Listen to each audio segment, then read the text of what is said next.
Here's the question we want to ask ourselves. Am I being a good example? And here's another question we could ask. Is my life a stepping stone or a stumbling block? A stepping stone or a stumbling block?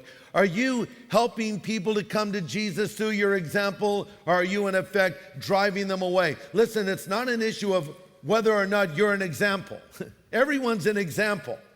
The only question is, are you a good or a bad one? Okay? And that's why Jesus says you should get rid of anything in your life that would be a bad example.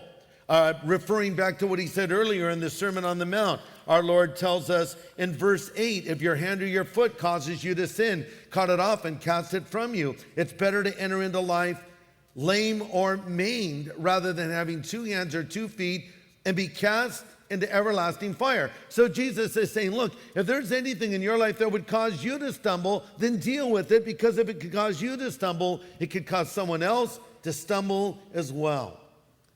And how do we cause others to stumble? By not caring about them. Look at verse 10. Take heed that you do not despise one of these little ones, for I say in heaven their angels always see the face of my Father who is in heaven. Don't stumble those little ones.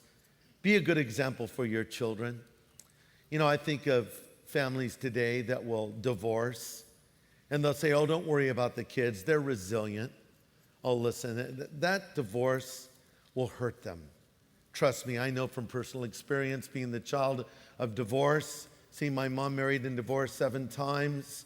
I know what that is like, and I know what it's like for little kids.